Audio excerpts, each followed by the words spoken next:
Bonsoir à tous et bienvenue sur Reflète TV. Trop c'est trop, ce cri du cœur lancé par Laurent Gbagbo semble aujourd'hui transcender les clivages politiques en Côte d'Ivoire. Hier, lundi 5 mai, depuis la maison du PDCI-RDA, des leaders de l'opposition ont appelé à l'unité nationale. Est-ce le début d'un front commun contre le pouvoir en place? Est-ce un simple slogan ou un véritable mot d'ordre d'ordre national à l'endroit des Ivoiriens? Nous verrons à travers les analyses de nos analystes en plateau ce soir. Avec moi sur ce plateau, Guillaume Bato, bonsoir. Bonsoir. Eric Bayala, bonsoir à vous. Bonsoir Sidi. Marcelin Niawa, bonsoir. Bonsoir Sidi. Et Michel Beta, bonsoir. Bonsoir. C'est le sujet de cette première partie d'émission. Et puis dans la seconde partie, nous parlerons du congrès ordinaire du RHDP prévu le mois prochain. En juin, nous parlerons également de ce sujet. Dans cette partie, vous aurez l'occasion, bien sûr, d'interagir en commentaire pour ceux qui suivent cette émission sur nos différentes plateformes, sur Facebook en direct et YouTube, Reflète TV. Merci à vous de votre constante fidélité à notre chaîne. Première question, Marcelin Niawa. Finalement, trop c'est trop doit être vu comme un slogan politique anti-Ouattara ou un mot d'ordre à l'endroit de qui, bien sûr? C'est trop conformément au dire de ceux qui l'ont lancé, c'est-à-dire le PPACI et son président. C'est un mouvement d'ordre, c'est un mot d'ordre contre le pouvoir Ouattara, comme ils l'ont dit si bien. Face à cette situation de détresse démocratique que nous vivons, le PPACI et son président ont fait le constat que le pouvoir en place ne voulait plus discuter, malgré toutes les situations des crises sociales, faites de cherté de la vie, des souffrances des populations, et beaucoup bien d'autres choses. Donc, il fallait lancer un cri. C'est une sorte de ras-le-bol pour dire trop, c'est trop. C'est un cri de ralliement. C'est un cri de ralliement pour appeler tous les Ivoiriens. Et comme ils le disent eux-mêmes, les Ivoiriens ne sont pas que dans les Un cri qui semble incompris jusqu'à présent. Non, il n'est pas incompris. La preuve, d'autres leaders politiques l'ont hier ont fait la publicité de... Mais la population ivoirienne, elle n'a pas encore... Mais le cri vient d'être lancé. Si, la population ivoirienne, elle est consciente de la situation qu'elle vit, de la situation de souffrance dans laquelle elle se trouve. Donc, quand on l'appelle pour lui dire, c'est le moment de se mettre ensemble et puis de mener des actions démocratiques. Bien. Pas pour prendre des armes. Guillaume Bato, un mot d'ordre compris ou incompris par les Ivoiriens, trop c'est trop, lancé par Laurent Gbagbo? C'est un autre cri dans le désert. C'est un cri dans le désert. Vous voyez bien que ça n'intéresse personne. En dehors du PPACI et de son président et de leur nouvel allié, le président du Fonds populaire ivoirien, qui a repris hier, qui se rêve à notre CNT. On voit bien que ça n'intéresse personne. C'est pour masquer l'échec de l'appel de Benoît, et puisque le PPACI et son président ne savent plus où donner de la tête, il faut toujours entretenir la galerie. Sinon, depuis que ce cri dans le désert a été lancé, vous voyez qu'il n'y a pas d'écho. Il n'y a pas d'écho. Il faut dire les choses. Le PPACI et son président avaient convié, avaient laissé croire que ce fameux comité central, il y a quelques semaines, serait l'occasion de lancer des mots d'ordre. On s'attendait à des appels à manifester, tout ça. Mais finalement, j'ai un confrère qui a dit que le comité central a fait flop. Et pour ne pas laisser les militants partir désemparés, il fallait leur jeter ce cri dans le désert qui est trop, c'est trop. Ben, on voit que ça n'a pas d'écho. Eric Bayala, est-ce qu'il y a des signaux qui montrent que la population ivoirienne se sent aujourd'hui concernée par ce mot d'ordre lancé par le PPACI? Mais à ce niveau-là, je pense qu'il serait intéressant de remonter dans le mois de juillet 2024, je crois bien, où il y a eu l'appel de Benoît qui avait été lancé à l'endroit 14 juillet précisément, 2024, à l'endroit donc des partis d'opposition. On a vu qu'aucun parti politique d'opposition ne s'est allié ou bien n'a répondu favorablement à cet appel de Benoît. Bien au contraire, certains partis de l'opposition, notamment avec le PDCI, se sont constitués avec Cap Côte d'Ivoire, loin du PPACI, pour dire que tout ce que le PPACI énonce, ou bien ce à quoi ils appellent, bon, c'est un cri qui est lancé, il est peut-être entendu, mais il n'est pas compris. À telle enseigne qu'ils se retrouvent, ceux, en train de lancer un autre cri. Bon, un appel à l'opposition lancé à Benoît qui n'a pas été suivi, d'un autre stade à une autre scène théâtrale, parce qu'on a l'impression que l'intitulé même de ce mot d'ordre ressemble à un gag. Trop c'est trop. C'était comme si, bon, on annonçait un gag à l'époque de ceux qui ont connu l'émission de Léonard Groguet. Donc, c'est à cela qu'on pourrait s'intéresser. Et donc, je suis tenté même de demander à M. Nyawa quel est le contenu de Trop c'est trop. Il a parlé notamment de la cherté de la vie, mais on s'en souvient, sous la gouvernance du président Laurent Gbagbo, il a même bien dit, il y a des vidéos à propos, qui dit que le fait de la cherté de la vie n'est pas de la responsabilité du gouvernement. M. Laurent Gbagbo l'a dit. Donc aujourd'hui, vous ne pouvez pas finir de dire que le fait de la cherté de la vie n'est pas de la responsabilité du gouvernement. Et puis aujourd'hui, pour dire qu'on va s'en saisir comme un mobile pour lancer un mot d'ordre parce que les Ivoiriens seraient en détresse. Je pense que ça ne cadre pas avec le vécu aujourd'hui des Ivoiriens parce que les logiciels sont continuellement mis à jour.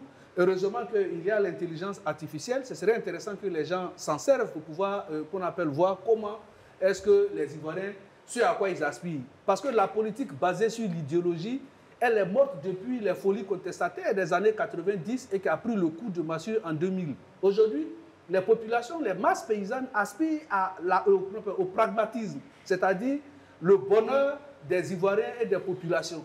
Qu'est-ce que nous avons, ou bien qu'est-ce que le parti qui est là nous propose en termes de développement? Et aujourd'hui, en termes de routes, en termes d'écoles, en termes d'électrification, en termes d'adduction en eau potable, en termes de biens sociaux, c'est-à-dire on a même vu l'augmentation de la pension. On a même vu aujourd'hui les fonctionnaires qui ont un 13e mois du jamais vu en Afrique de l'Ouest. Donc c'est du concret. C'est de ça que les populations ont besoin. Elles ne vont pas laisser tout ça pour aller répondre à un appel à un gag. Bien.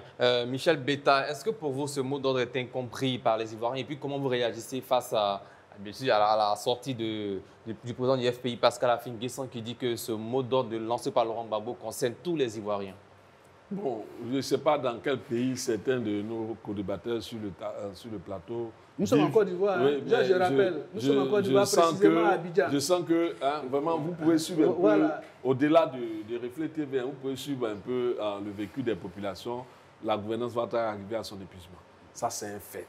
Et c'est trop traduit cet épuisement-là.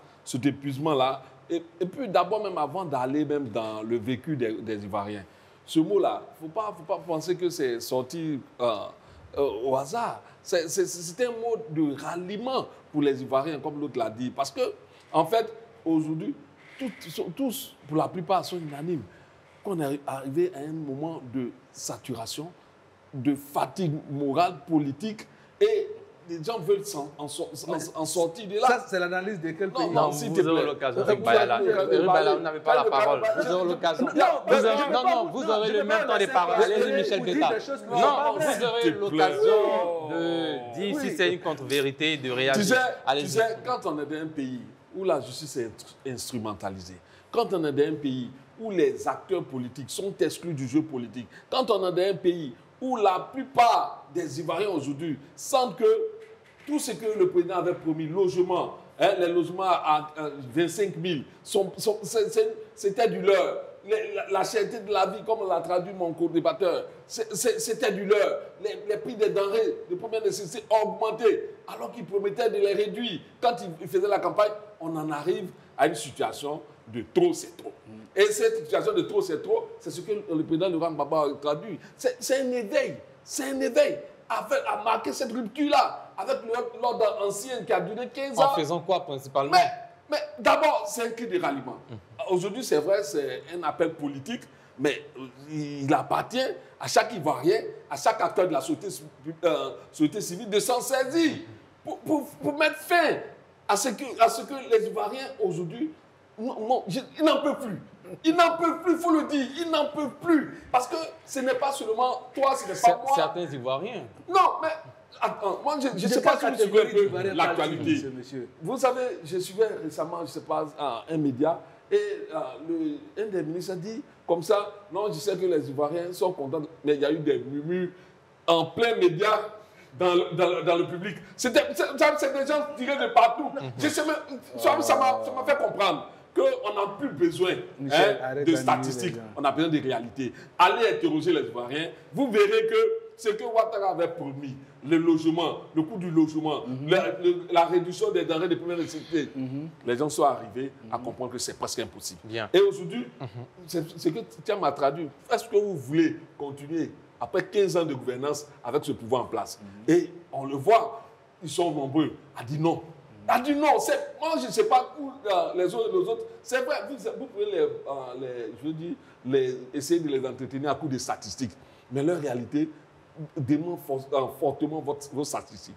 Et ça, on n'en peut pas. On n'en peut pas. On a vu la traduction de cela avec l'IDH, l'indice de développement humain. C'est-à-dire que quand tu vis là, il y a des indicateurs qui montrent que tu progresses. Et quand c'est à un niveau, tu sais que tu ne progresses pas. Et les Ivoiriens ne progressent pas. Merci bien. Bien. Est-ce que le terrain sera le prolongement de ce message unitaire lancé par Laurent Gbagbo?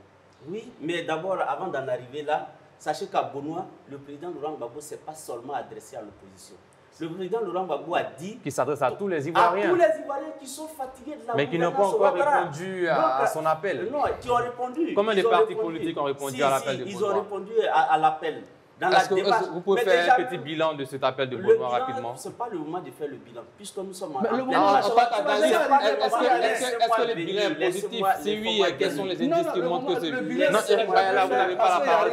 Non, Eric Bayala, s'il vous plaît, allez-y. Ce n'est pas le moment de faire le bilan. Nous sommes, le PPACI et son président sont en train de travailler. Mais quand vous voyez déjà le regroupement qu'il y a eu à Dabou, ça veut dire que l'appel de Laurent Gbagbo est entendu. Mais vous avez même dit sur ces mêmes plateaux que la mobilisation n'est pas un défi pour le PPACI. Ce n'est pas un défi, mais c'est quand même un indicateur. Ça prouve que la parole est entendue dans le peuple. Si la parole de Laurent Gbagbo n'était pas entendue, les gens n'allaient pas remplir les espaces qu'ils regardent. Mais ce que je vais dire à mes amis, il faut qu'ils s'éloignent un peu des vertus dormitives du discours du pouvoir RHDP au lendemain du 11 avril. 15 ans après aujourd'hui, le RHDP ne fait plus rêver. Il faut se rendre compte aujourd'hui que les Ivoiriens souffrent. Ils ont vendu un rêve, mais en réalité, les Ivoiriens se rendent compte qu'ils ont acheté une mort. Et cette mort-là, ils veulent en sortir. Cette mort-là, c'est ce que nous voyons partout aujourd'hui. On ne parle plus des paniers de la ménagère, c'est le sachet. Et le sachet en lui-même, il tend à se déchirer maintenant. Donc, les gens ne peuvent plus y aller. Maintenant, il faut, en plus de cela, dans une démocratie, si elle existait réellement en Côte d'Ivoire, il devait y avoir une alternance. C'est cette alternance-là qui donne de l'espoir au peuple. Et c'est cette alternance-là que le RHDP, sur la route de cette alternance, que le RHDP est en train de poser des obstacles.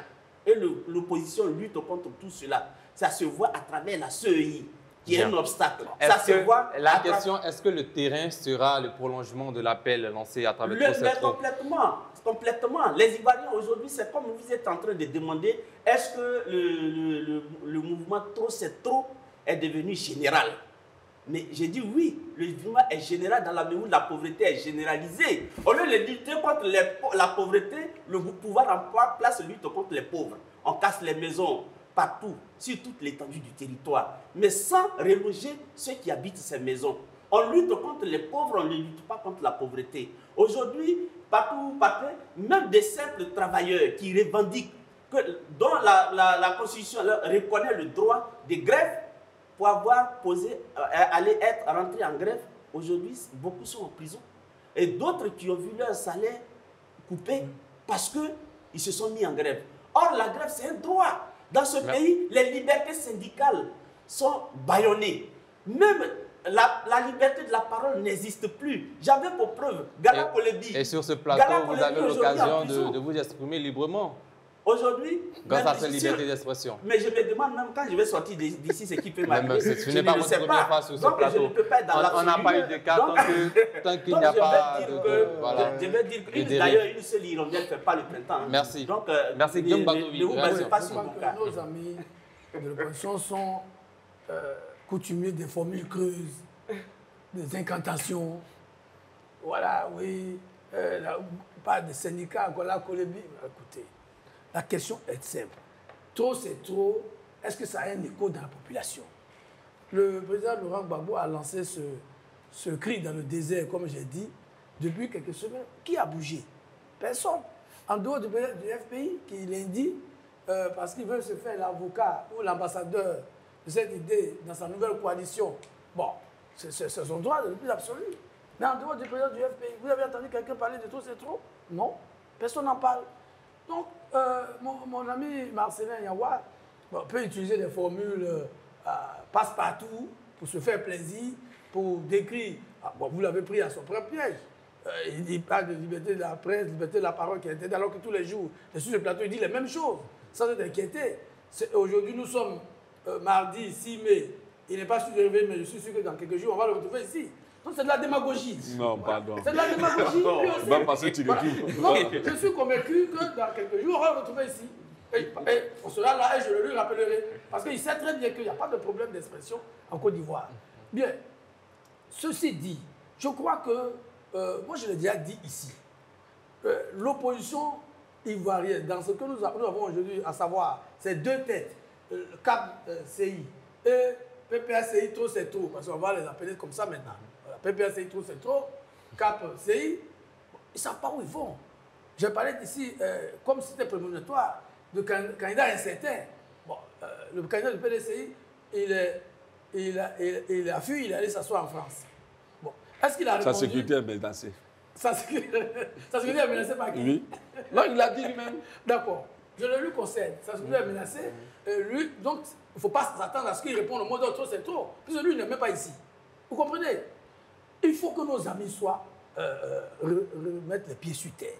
Nous avons un pays, rien n'est parfait. La perfection n'est pas de ce monde.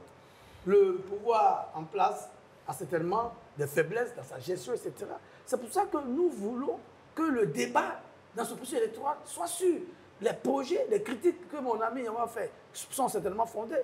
Mais il faut qu'on aille dans ce sens, qu'on sorte pas de plan A, plan B.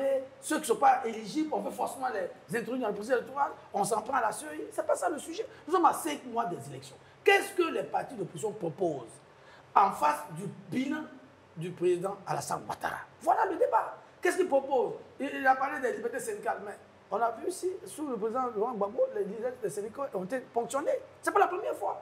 Sous le PDCI, avant, c'était encore plus grave. Aujourd'hui, tous ces gens-là qui ont gouverné, hein, des gens, ils parlent d'alternance. L'alternance avec qui? Est-ce que tu dois gouverner d'autres connaît le bilan? Non. Cela, il ne faut pas rêver la Côte d'Ivoire, il ne faut pas se tromper. Est-ce que M. Gbagbo, aujourd'hui, fait vraiment rêver les Ivoiriens? Parce que quelques individus sont allés s'amasser derrière le cimetière à Dabou. On estime que vraiment c'est toute la Côte d'Ivoire. Il faut être réaliste. Il faut être réaliste. Le président Gbagbo a mobilisé sur son nom plus que ça par le passé. La vérité, c'est qu'aujourd'hui, il mobilise de moins en moins. Ces cris de désert n'ont pas d'écho dans la population. Parce que tout le monde sait qu'il a gouverné ce pays pendant 10 ans. Son bilan est connu. Si on veut faire bilan contre bilan, bon, il n'y a pas photo. Voilà. Donc, pour répondre à votre question, trop, c'est amuser la galerie. Parce que quand il est face à ses militaires, il ne sait pas quoi leur dire. Bien. Il a promis qu'il sera forcément candidat, il va gagner, mais il ne dit pas comment. Bon, comme il y a ce comment, il n'a pas à répondre, il faut chaque fois amuser la galerie avec ses mots d'ordre. Eric, il y a la question de l'alternance aussi qui est évoquée à travers trop, c'est trop. Oui, non, mais remarquez sur ce plateau, mes deux amis, ils ont devant eux comme des livres. Donc, certainement, ils pensent qu'ils sont dans des livres. C'est pour ça que leur analyse, quand ils parlent de la gouvernance de la Côte d'Ivoire, comme si la Côte d'Ivoire avait jailli ex nihilo. Aujourd'hui, là, tous ceux qui sont en train de s'agiter vis-à-vis de la gouvernance du président Ouattara ont eu à gérer cette Côte d'Ivoire-là d'une manière ou d'une autre. Et tous les Ivoiriens peuvent apprécier le bond spectaculaire en termes de développement qu'a connu la Côte d'Ivoire depuis la gouvernance du président Alassane Ouattara. C'est-à-dire, même si on est aveugle, quand on marche, on sait au moins que hier, il y avait des trous par ici, mais aujourd'hui, tous ces trous ont été colmatés. Donc, même les aveugles, de par leur posture, peuvent rendre témoignage de la gouvernance du président Alassane Ouattara. Maintenant, en ce qui concerne l'alternance, comme on le dit si bien, mais, chers amis, depuis quand on coud un nouvel habit avec un vieux morceau de paille? Ce n'est pas possible. Il faut acheter un nouveau tissu par aller voir le couturier. Et donc, on n'a pas besoin de personnes qui doivent venir essayer à la tête de la Côte d'Ivoire. On a des personnes... Justement, c'est pas pour venir essayer. La Côte d'Ivoire n'est pas une éprouvette. On n'est pas dans un laboratoire de sciences. Il s'agit de la réalité. Ensemble, pour terminer, voyez-vous un mot d'ordre sans effet? Non, le mot d'ordre par lui-même n'a pas de contenu.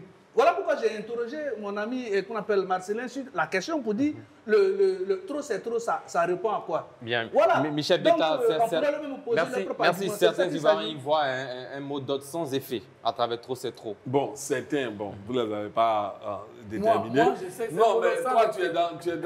tu es dans un aveuglement souvent qui donne l'impression que tu n'es pas dans la réalité des Ivoiriens. Et c'est dommage. Non, Je ne sais mais pas. bien au Je ne sais contraire, pas. vous avez des livres devant vous. Vous pensez que vous êtes dans un Mais livre. moi, je sais que le coût du logement aujourd'hui, comme promis, n'est pas ce qu'on attendait. Ouattara avait promis des logements sociaux à 25 000 francs par mois. Mais c'est tous pas ceux qui ont rien. dirigé la Côte Donc, d'Ivoire, non, qui a non, fait- s'il te plaît, qui j'ai a pas de construit- oh, qui a non. construit plus de logements que le président Le Ouattara? PDCI. Pardon? Si tu veux le PDCI. Le PDCI a fait... Ah, Non, non, le PDCI sur 33 ans de gouvernance, le PDCI n'a pas fait son plan de ratio, n'a pas fait plus de logements que le président Ouattara en S'il te 14 ans. plaît, tu me Bien, laisses merci. finir. Merci. Merci. Merci Eric Bayala. Allez-y, Michel Beta. Tu sais Encore qu'aujourd'hui, des on années. a un budget de 15 000 milliards. Si avec le budget de 2 000 milliards en son temps, le PDCI a pu faire ça, il pourrait faire encore mieux, 4 fois, 10 fois mieux que ça. Il n'est pas arrivé. Il faut le comparer. Non. Tu veux faire des comparaisons, on va en faire. Oui, mais Bien. les 15 000 Bien, milliards, non, non, qui les a mobilisés? merci. Les 15 000 milliards, qui les a mobilisés? Qui les a mobilisés?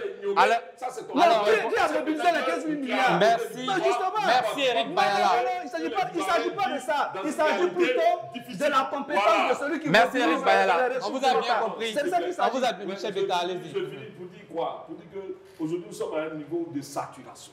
Et moi, je pense que le mouvement trop, c'est une indignation, une éveil de conscience. Et je sais que ça ne fait pas longtemps, ça a été lancé.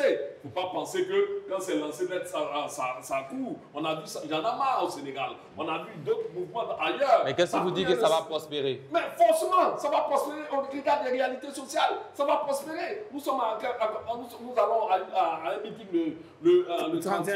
Le 31. Vous verrez. Avant cela, vous verrez ce que ça va apporter dans ce pays-là. Un réel changement, une volonté de changement qui va s'exprimer de façon populaire et nous verrons les résultats. N'en doutez pas. Non. En un mot, trop c'est trop. Slogan au tournant historique pour la Côte d'Ivoire. Mais c'est un véritable tournant historique. Mais ce que je vais dire déjà à mes vis-à-vis, c'est que l'opposition est conduite par des hommes responsables. Elle a donc ses pieds sur terre. Elle a ses méthodes. Ils auraient souhaité que l'opposition prenne des machettes, des haches pour descendre dans la rue. Et comme ils ne le voient pas, ils sont là, ils crient, ils disent non, trop c'est trop, ça ne bouge pas. Mais il ne faut pas demander de bons résultats, le regard des négateurs des évidences, d'apprécier le trop c'est trop. Ils ne le feront jamais. Ils voient dans ce pays qui mobilise. Ils voient dans ce pays qui a la majorité sociologique. Ils voient dans ce pays qui n'a pas tenu ses promesses. C'est le pouvoir RHDP. Nous sommes dans un cimetière des promesses non tenues depuis qu'ils sont venus. La preuve, hier, le 1er mai, c'était la fête des travailleurs. Quel a été le message? M. Ouattara n'était pas là. Pendant 15 ans, depuis qu'il est au pouvoir, il ne s'est jamais adressé aux travailleurs. Des travailleurs qui souffrent sur leur lieu de travail, qui souffrent dans leur propre maison. Qu'est-ce qu'il apporte comme solution? Il y a combien de travailleurs à qui il a donné des maisons? Les 5 millions, les villas à 5 millions, ça est où? Accouchement 1000 francs. Où en sommes-nous aujourd'hui avec? Aujourd'hui, on nous parle de CMU. Tu as la CMU, 1000 francs, mais c'est faux. C'est toute une autre réalité. Donc pour vous, l'opposition... Aujourd'hui, le trop c'est trop est là. Le trop c'est trop est là. C'est un cri de ralliement. Tous les Ivoiriens qui sont en train de souffrir, on leur demande de venir. Les mains nues, je le précise toujours. Et pas comme eux, ils l'ont fait en 2002 avec les armes. Mais les mains nues, ils viennent on termine avec vous. Trop c'est trop, question fermée, tournant historique au slogan politique. Je vous ai dit que c'est un cri dans le désert, un cri de détresse des gens sans solution pour leur propre avenir politique. Bien. Eric Bayala, même question. Oui, rapidement. On n'avait que 5 secondes. Il oui, reste 2 rapidement. secondes. Je pense que tout à l'heure, vous avez demandé de faire le bilan de l'appel de Bonois. Ils en ont été incapables parce que c'est un contenu creux et vide. Mais une caisse à résonance, quel que soit le lieu où vous la déplacerez, elle va vous donner toujours le même bruit. Donc, de Bonois à Abidjan, avec ce contexte, à cet appel qui n'a pas connu un succès franc, bien évidemment, c'est un rendez-vous creux qui ne va rien donner. Parce que les Ivoiriens sont habitués, sont coutumiers des faits. Que tous ceux aujourd'hui qui sont membres de l'opposition ont dirigé ce pays. Là où ils sont assis, vont-ils dire que le bilan de M. Ouattara est totalement négatif? Non, merci Eric Bayala. À chaque téléspectateur, c'est juste une courte pause. On revient juste après pour la suite de ce débat. Voilà, de retour de la pub pour la suite de notre débat. Dans cette deuxième partie, nous parlons maintenant du congrès du RHDP prévu les 21 et 20 juin prochains au Parc des Expositions d'Abidjan et au stade Ebimpe, le stade Alassane Ouattara. Eric Baye, la première question, pourquoi maintenant ce congrès du RHDP? Le timing suscite aussi beaucoup d'interrogations au sein de la population ivoirienne. Ben oui, demandez-le aux organisateurs de ce congrès. Mais vous, en tant qu'analyste, voilà, oui, qu'est-ce que je vous voyez? Que tout vient à point nommé. Tout vient à point nommé. Ils ont estimé qu'après 5 ans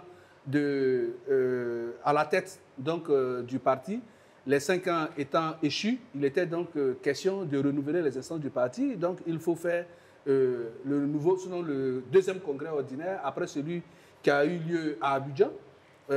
En 2018, je crois bien, sinon 2019 par là. 2018. Voilà, 2018. Et donc, en ce moment-là, il est question de pouvoir réorganiser le parti.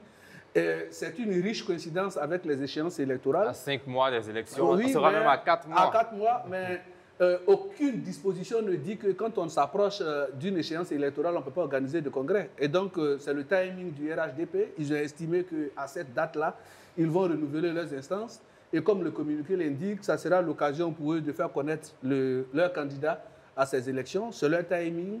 Et donc, rien ne leur oblige de le faire avant ou bien de le faire après. C'est une date qu'ils ont choisie. Et donc, on est là et on observera. Bien, Michel Betta, votre analyse sur le timing 4 mois des élections. Il faut dire que vous nous donnez l'occasion de voir un peu l'ambiguïté politique du président Ouattara depuis à la veille de cette élection-là.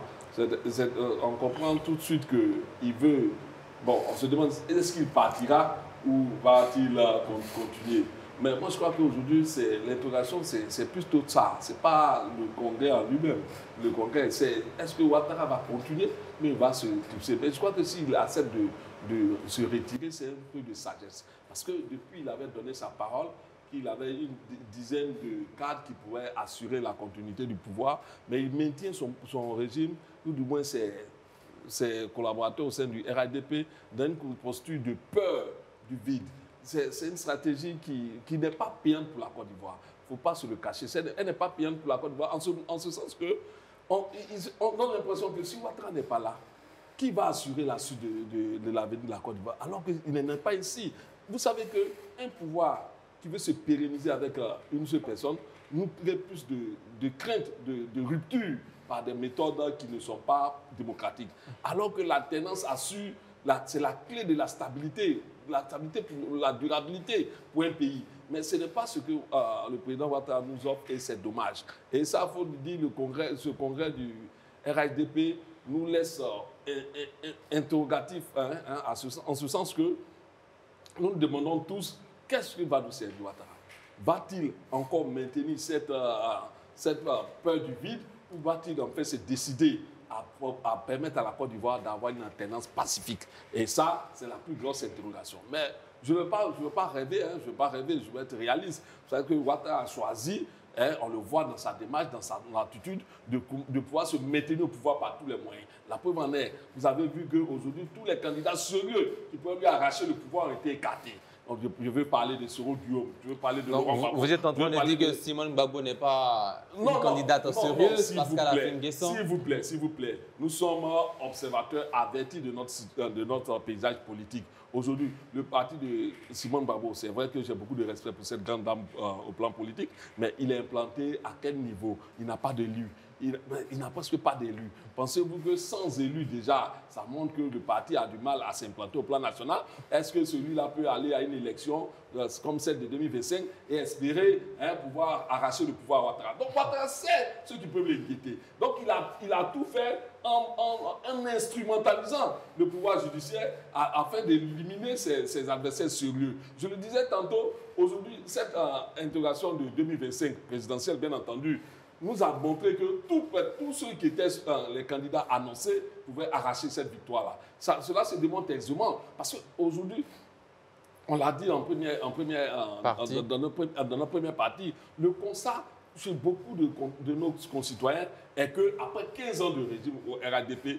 vraiment, ils veulent passer à autre chose. Ils veulent passer à autre chose et la confiscation du processus électoral par le RHDP empêche ne donne pas d'espérance à ce processus électoral. Donc, vous comprenez que quand en voulant se maintenir, il nous éloigne de notre démocratie et il fait peser sur nous la crainte d'une dislocation sociale. Bien, ça sera à 4 mois des élections.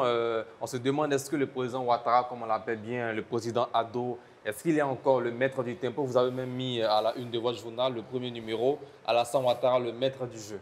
Oui, le président Ouattara est carrément le maître du jeu.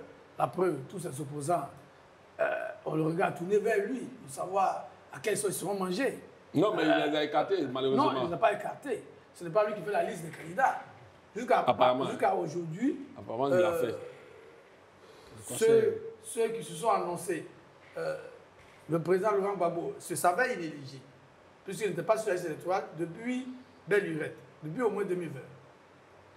L'ancien premier ministre Guillaume Soro est en exil, il se savait inéligible. Mon ami et frère Charles Boudet, il est là, il se sait inéligible parce qu'il n'est pas sur la liste électorale. Donc ces 3 personnalités savaient par avance qu'elles n'étaient pas sur la liste électorale, elles sont quand même déclarées candidates en espérant un geste de magnanimité de la part du président de la République. C'est leur choix. Le président du PDC-RDA qui est arrivé il y a quelques mois, après quand même 23 ans d'absence, il faut quand même le faire remarquer, il ne connaissait pas l'environnement, il ne savait pas que quand on n'a pas exclusivement ivoirien et qu'on a une nationalité française dans la poche gauche, ça peut poser problème. Ça l'a surpris, donc ce n'est pas la faute du président Ouattara. Alors, en dehors de cela, il y a 2 candidats qui sont annoncés, Mme Simone Gbagbo, le président du Front populaire ivoirien Pascal Finguessan, d'autres candidats qui sont annoncés. M. Jean-Luc Billon, manifestement, veut compétir. Donc, il y a des candidats. Que le PDCI, le PPACI, le COGEP et le GPS décident de ne pas prendre d'autres candidats en dehors de leur leader, ça c'est leur choix. Je rappelle le dernier exemple roumain, il y a avant-hier, en novembre, le candidat de l'extrême droite qui est arrivé au premier tour, l'élection a été annulée, il a été interdit de compétir. Il a choisi un de ses camarades qui l'a soutenu et dimanche, ils sont arrivés encore en tête au premier tour et ils ont accru leur score. Le cas sénégalais où le président du PASTEF, Ousmane Sonko, était inéligible, a choisi son secrétaire général du parti, M. Diomaye Faye, qui est aujourd'hui président de la République au Sénégal. Mais nos amis opposants ivoiriens, eux, ils ne voient pas tout ça. Pour eux, ça n'a pas de raison d'être pour eux. Mais ça, c'est leur choix. Ceci dit, le président de la République, qu'il décide d'être candidat, ce sera son choix. Qu'il décide de ne pas être candidat, je ne crois pas que le RHDP va dire, parce que le président Ouattara a décidé de ne pas être candidat, il n'y aura pas de candidat du RHDP. Il y aura un candidat du RHDP. Mais les choses, quand on regarde le visage même des opposants qui tremblent à l'idée même que le président Ouattara soit candidat, il ne peut être que le maître du jeu, comme on l'a dit. Et on voit, tout le monde est aujourd'hui tout cuit, les regards tournés vers la rue Le Pic pour savoir si le président Ouattara sera candidat. Je pense qu'il sera candidat parce qu'on ne choisit pas. C'est vrai que le RHDP est une machine, comme disent ses responsables, mais je pense qu'on ne choisit pas un chef d'équipe à 4 mois d'une élection pour tout chambouler.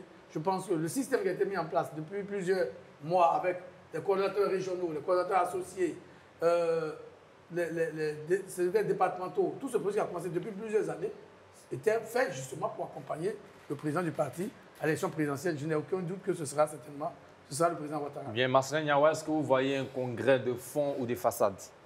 Oh, un congrès de façade. Pourquoi? Le RHDP est toujours dans sa même stratégie. En 2020, M. Alassane Draman Ouattara avait affiché cette volonté de vouloir se retirer. Et il avait choisi Amadou Gon, paix à son âme. Amadou Gon est parti. Le RHDP n'a pas eu l'idée d'avoir un plan B. Ils ont affiché l'idée d'un cas de force majeure qui n'était même pas prévu par la Constitution. Donc, ils sont passés par là pour violer la Constitution en 2020. Alassane Ouattara, par la force, il est passé, il est devenu président, malgré toutes les interpellations. En 2025, le président Laurent Gbagbo est présent en Côte d'Ivoire. Il voit que Laurent Gbagbo draine du monde. Et les Ivoiriens le réclament. Ils ont encore besoin de lui. On parle du congrès du RHDP. Hein. Attends. Les Ivoiriens ont encore besoin de Laurent Gbagbo. Comme Alassane Ouattara sait que dans son équipe... Le président Alassane Ouattara sait que dans son équipe, personne ne peut compétir contre Laurent Gbagbo. Qu'est-ce qu'il fait? Il fait traîner les choses pour se faire désigner à la veille des élections, comme il a fait en 2020, pour encore utiliser l'idée des cas de force majeure. Mais nous sommes en 2025. Là encore, le RHDP qui conseille à l'opposition d'utiliser les plans B, les plans C, comme ailleurs au Sénégal, je ne sais pas pourquoi le RHDP lui-même ne se donne pas aussi des plans B. Mais on verra avant ce congrès, si le président Ouattara sera ou pas candidat. A dit tout à l'heure, ce n'est pas à 4 mois qu'on choisit un chef d'équipe. Ce sont les analyses de Guillaume Oui, mais Bateau. c'est une analyse. Ce n'est pas le RHDP. Il est bien introduit dans la maison, donc il sait de quoi il parle. Ah ouais, donc, je vais dire que ce n'est pas à 4 mois qu'on choisit un chef d'équipe. Donc on va là pour dire encore, pour brandir encore l'idée des cas de force majeure pour pouvoir désigner Alassane Dramane Ouattara comme candidat. Voilà. Bien. Je pense que qu'on dira le président Alassane Ouattara sur ce plateau pour éviter certaines dérives. Eric Bayala, il y a la question de passage de témoins qui revient à chaque fois. On se dit, mais à qui? Si cela non, c'est pas le problème, je vais déjà rassurer les gens. Le congrès pourrait annoncer un futur candidat. Oui, mais ce que je veux dire déjà, quand un parti politique décide de se réunir pour choisir son candidat, ce n'est pas pour faire plaisir à l'opposition. Encore que cette question ne doit même pas intéresser l'opposition. L'opposition doit attendre que le parti choisisse son candidat et puis il se retrouve sur le terrain politique. Parce que quand le PDCI se retrouve pour choisir entre M.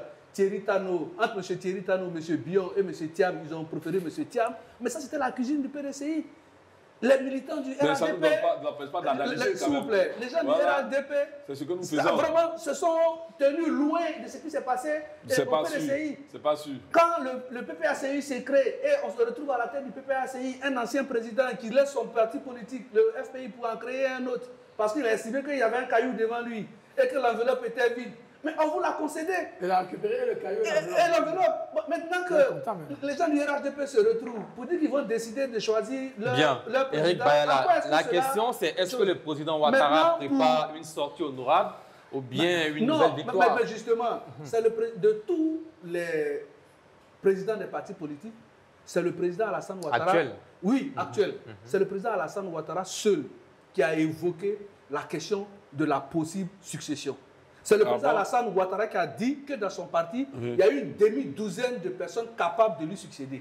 Mais ce discours-là, aucun président dans un parti politique ne l'a une fois envisagé. Donc, c'est pour dire, laisse-moi finir, c'est pour dire qu'il est déjà dans la disposition de l'esprit. Maintenant, quand un père dit à ses enfants, pour dire que autant que vous êtes, vous avez la compétence. Qui est père, qui est enfant? Justement, c'est ce que vous infantilisez tout le monde dans ce pays-là.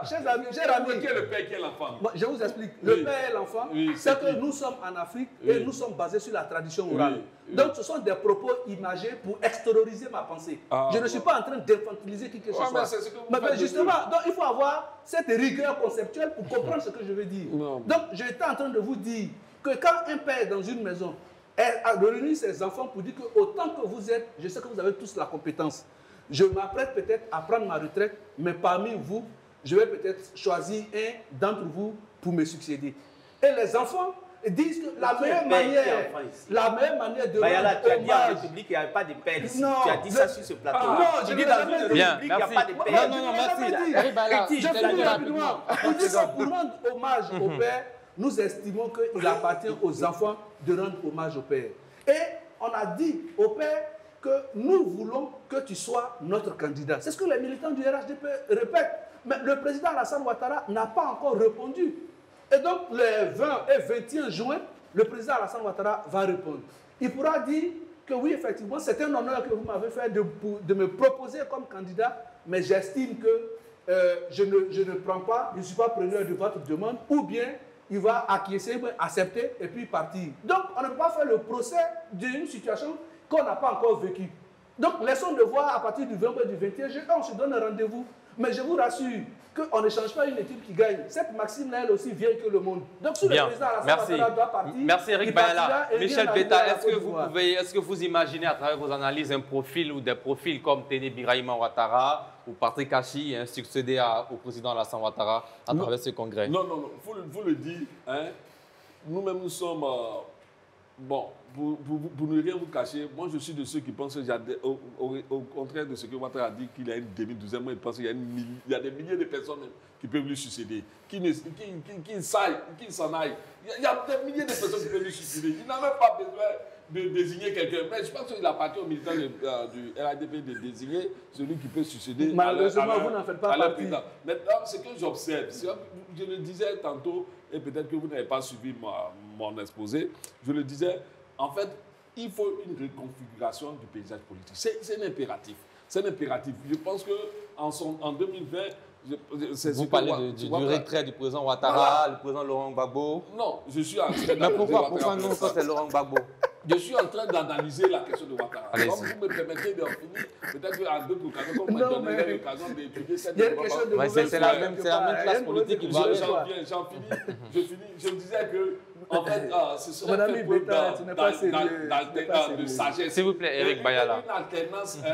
Une alternance pacifique pourrait se faire maintenant si Ouattara acceptait de se retirer. Je le dis pourquoi. Parce que, vous savez, aujourd'hui, quoi qu'on veuille le cacher, quoi qu'on veuille le faire porter à la justice, on sait que cette main obscure qui manipule tout au-dessus, c'est le président Ouattara. On ne peut pas se le cacher. Non, Michel, il faut le dire. Ce que tu dis est grave. Non, si c'est grave, c'est ce que tu constates. C'est mon analyse.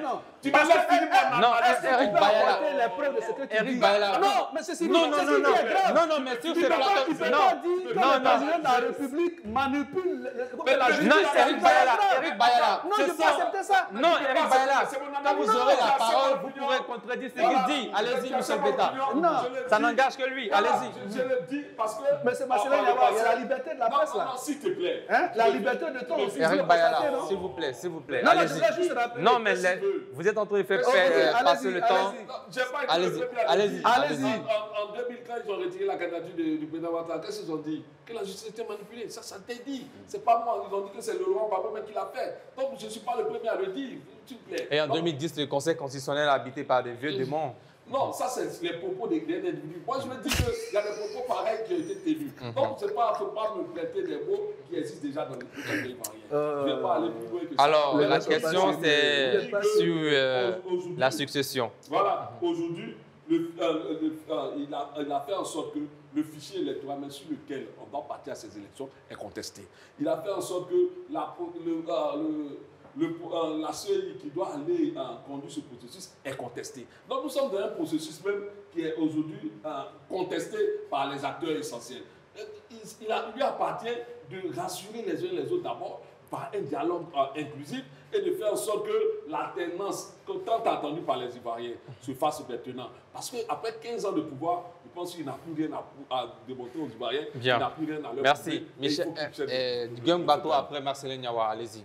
Oui, bon, moi, quand mon ami Beta dit que si le président Ouattara veut une alternance pacifique, il doit se retirer, ça veut dire que s'il ne se retire pas, ils vont faire la guerre. Non, s'il te plaît, bon. Ne me prête pas des intentions que je n'ai pas dit.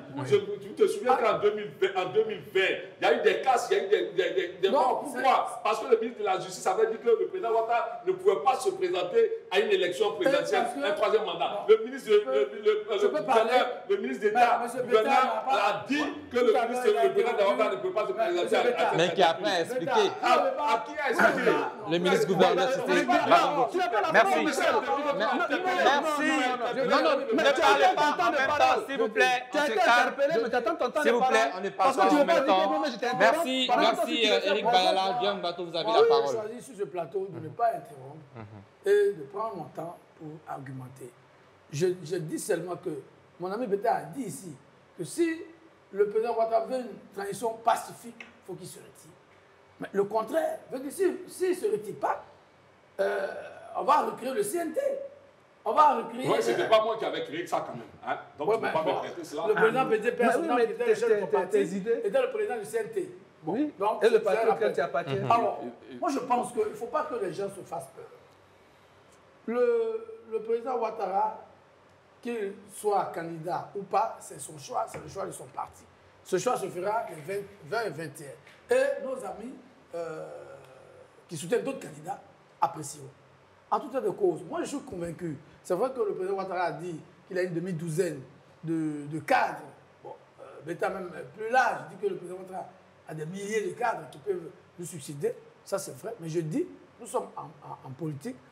On ne choisit pas un capitaine pour une élection aussi cruciale à 4 mois. Parce que 4 mois, cette nouvelle personnalité devra faire de nouvelles équipes au niveau national, il doit faire de nouvelles équipes au niveau local, parce que le rapport que les cadres ont aujourd'hui, par exemple les directeurs, les coordinateurs régionaux qui ont été choisis par le président Ouattara, les rapports qu'ils ont avec lui ne seront pas les mêmes si c'était M.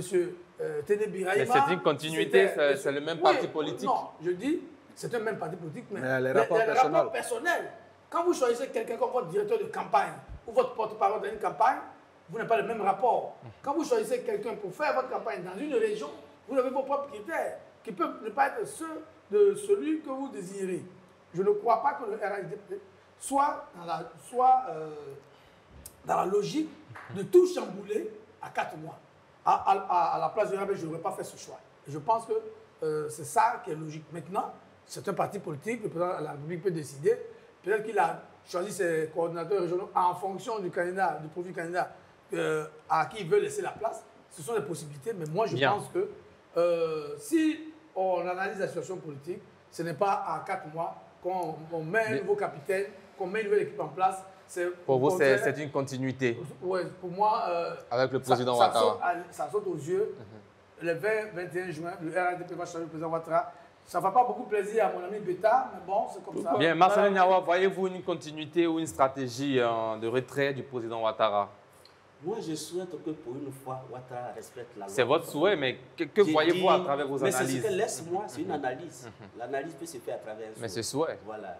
J'ai dit que M. Ouattara, le président Alassane Ouattara, respecte pour une fois la constitution ivoirienne.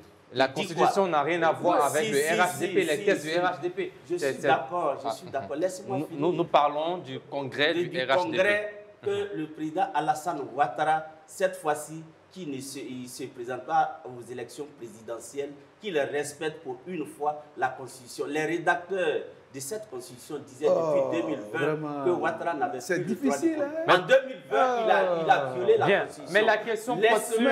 Non, nous ne parlons pas. Non, laissez-moi pas la parole. Non, il faut recadrer. Nous parlons du congrès du RHDP. Je suis d'accord. En 2020, il a violé la constitution. 2027, nous souhaitons qu'il ne viole pas la constitution. Il y a des milliers de cadres au RHDP. Je ne souscris pas à l'idée de Est-ce que vous voyez une continuité? J'ai dit, je ne souscris pas à l'idée de Guillaume Bateau qui dit à 4 mois, on ne peut pas parce que c'est une élection présidentielle, une élection, c'est un rapport personnel des individus. Mais il prend le cas du Sénégal, Sonko et Doumaï Faye. Doumaï Faye a eu combien d'années Sonko a eu combien d'années pour pouvoir choisir l'autre pour qu'il soit élu? Sonko était contraint, il a été contraint. Mais tous les cadres du RHDP depuis 15 ans, ils sont sur le terrain. Ils ont des rapports avec la population. Les Ivoiriens les connaissent, eux tous. Tout à l'heure, vous avez cité Sonko. Merci, malheureusement. Moi, j'ai dit que nous souhaitons qu'il ne soit pas candidat et que tous les cadres du RHDP ont des rapports directs avec les Vous souhaitez, mais est-ce que vous voyez le fait qu'il soit ou pas? Ben, je l'ai déjà dit tout à l'heure. J'ai dit le timing, vu le timing, le RHDP ne choisira pas quelqu'un d'autre. Car j'ai dit, vu le timing. Maintenant, je souhaite qu'il soit habité par des bons sentiments pour qu'il puisse respecter la Constitution. C'est le parti qui choisit le candidat et non mais quand le parti respecte la Constitution, le parti se rend compte que les textes du parti sont différents des textes de la Constitution. Mais eux, ils disent que Laurent Gbagbo ne peut pas être candidat, il se base sur quoi?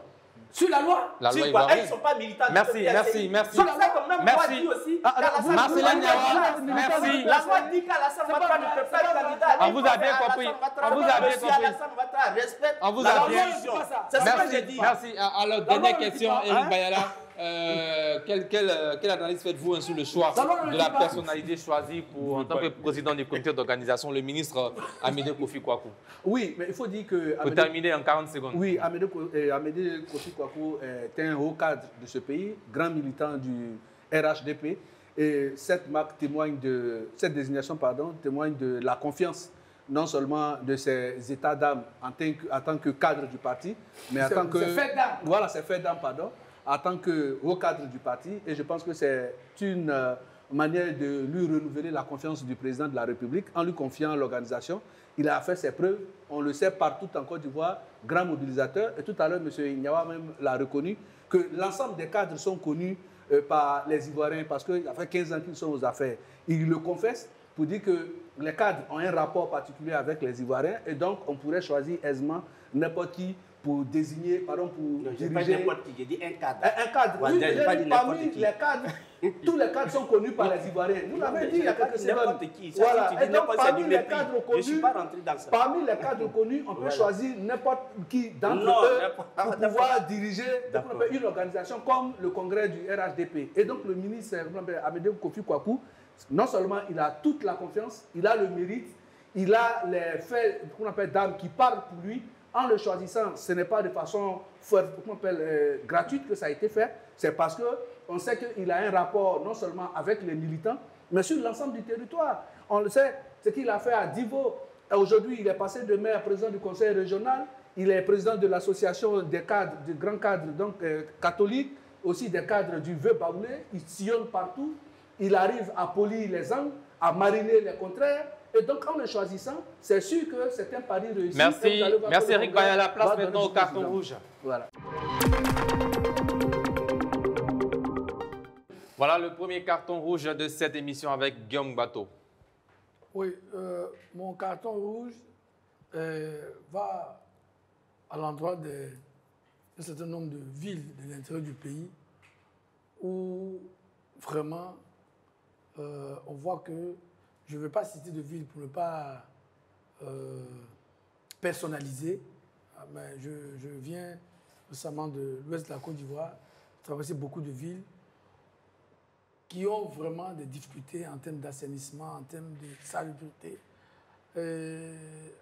On a le sentiment que les autorités locales, municipales, soit elles n'ont pas les moyens de le faire, soit elles ne prennent pas d'initiative pour assainir l'environnement, le cadre de vie de la population.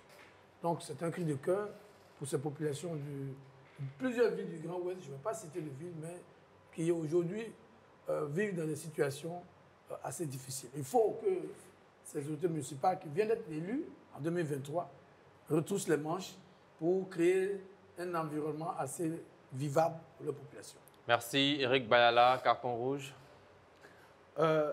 Mon carton rouge, c'est à l'endroit des partis d'opposition, qu'ils arrêtent de se faire peur à eux-mêmes. Ils arrêtent de se faire peur. La Côte d'Ivoire est belle, la Côte d'Ivoire fait rêver, qu'ils peuvent consulter les statistiques. Le taux de tourisme, de visiteurs en Côte d'Ivoire augmente chaque année. C'est parce qu'il fait beau vivre en Côte d'Ivoire. En 2025, ça sera des élections paisibles avec tous ceux qui seront retenus par le Conseil constitutionnel. Et la Côte d'Ivoire va continuer d'avancer. Arrêtez de vous faire peur. Parce que si vous continuez comme ça, vous aurez même à vous méfier de votre propre ombre. Merci.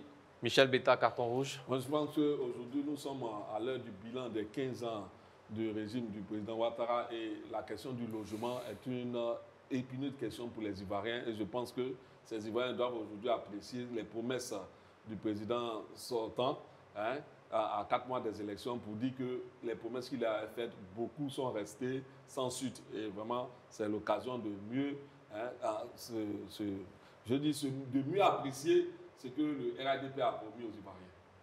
Merci. Marcelin Nawa, dernier carton rouge de cette émission. Carton rouge, je pense aujourd'hui au Salon du Livre qui est organisé. J'ai lu ce matin sur les réseaux sociaux, j'ai vu des écrivains dire qu'ils étaient dans la chaleur. On ne leur a pas donné des cadres adéquats pour pouvoir organiser ce salon-là. Je souhaite que le gouvernement se penche un peu sur ce problème, qu'il mette sa main dans l'organisation du salon pour donner vraiment un cadre adéquat aux écrivains pour que le salon du livre soit organisé, enfin en tout cas de façon très paisible. Est-ce qu'on peut avoir la source de cette information? Mais c'est une écrivaine qui a posté sur la page, j'ai oublié son nom, qui se plaignait de la chaleur suffocante Et eux, en tant qu'écrivains, ils n'étaient C'est pas peut-être dans les un problème technique parce que nous avons, au moment où nous tournons cette émission, une équipe sur place pour le Salon du Livre d'Abidjan. Oui. Bien. Bon, Et d'accord. ça se passe bien? Ça se passe bien. Ok. Bah, c'est c'est l'opposition. Ils voient tout. Ils Non, voient s'il tout. te ouais, plaît, ouais, s'il te si- plaît. si- Quand il y a s'il te quelque chose qui est Il y a dénoncé, quelque chose qui est dénoncé. Toutefois, Moi, j'ai En lu. tout se passe Elle bien parle. là-bas. Merci. Non, elle dit Toutefois, qu'elle est dans la toutefois, chaleur. nous allons. Oui, ça, c'est le cas du Toutefois, promoteur, le nous vous gouvernement, apporterons là. bien sûr des informations dans l'édition Arrêtez un de peu, là. demain. Demain, juste à l'introduction de l'émission, nous allons vous apporter des précisions sur cette affaire. Place maintenant au chiffre du jour. Le chiffre du jour, c'est 32-1. En effet, la coalition pour l'alternance pacifique en Côte d'Ivoire, Cap Côte d'Ivoire, a annoncé la tenue d'un grand meeting à Abidjan prévu pour le 31 mai prochain en prélude à une série d'actions pacifiques visant à porter ses revendications sur la place publique. Guillaume Bateau, commentaire sur ce grand meeting annoncé. Ben, attendons de voir, attendons la date. La date est connue, attendons le lieu. Il semble que c'est mon ami Charles Blé-Goudé qui en a le PCO. Ben, je lui souhaite bonne chance. J'espère que le président du PDCI, qui est le président de CAP, va surmonter ses peurs pour venir participer à ce meeting, parce qu'il est attendu aussi. Ses militants ont envie de le voir. Ceux qui souhaitent que le président Ouattara passe la main, peut-être aussi le président Thiam serait inspiré pour passer la main au lieu de faire obstruction. Je pense que donc on attend le voir le 31 et puis on fait les analyses après. Bien. Michel Betta. Oui, il faut dire que c'est un cri de cœur de l'opposition. Et ça, moi, je pense que c'est un appel à tous les Ivoiriens de venir vraiment manifester leur détresse, leur fatigue face à tout ce que leur impose le régime actuel. Bien. Et le 31, nous attendons vraiment le maximum de personnes pour montrer que la Côte d'Ivoire doit changer. Marcelin Niawa. Mais c'est la réponse à tous ceux qui disent que tout va bien dans ce pays. Le 31, je vois qu'il y aura un déferlement humain sur le lieu indiqué. Mais je souhaite surtout que le gouvernement mette tout en place pour que ce meeting ait lieu. Pour éviter d'alourdir encore une fois de plus l'atmosphère. Je ne souhaite pas qu'à la veille du meeting, on nous dise demain pour telle condition, voilà, le meeting est rejeté, le meeting est étouffé, tout ça. Il faut que le gouvernement soit habité par une grande sagesse pour que le meeting se déroule très bien. Bien.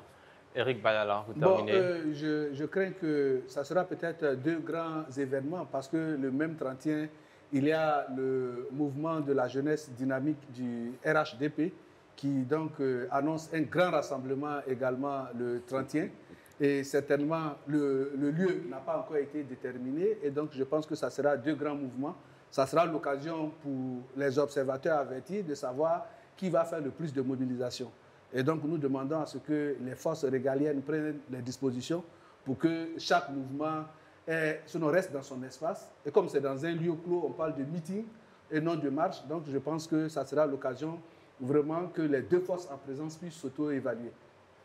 Merci à vous, Éric Bayala. Alors, nous avons essayé de checker un peu sur la page du Salon international du livre d'Abidjan. Quand même, la cérémonie d'ouverture s'est tenue dans de bonnes conditions en présence du ministre, de la ministre de la Culture et du grand chancelier de l'Ordre national, Ali Koulibaly. Nous aurons, avec la complicité, bien sûr, de la régie, si on peut montrer quelques images de la tenue de cette cérémonie qui s'est tenue ce soir au Parc des Expositions de Treichville. Chers téléspectateurs, fin de cette émission. Merci de l'avoir suivi. Rendez-vous demain pour un autre numéro de Entre deux News. Que Dieu veille sur vous et sur la Côte d'Ivoire. Bonsoir.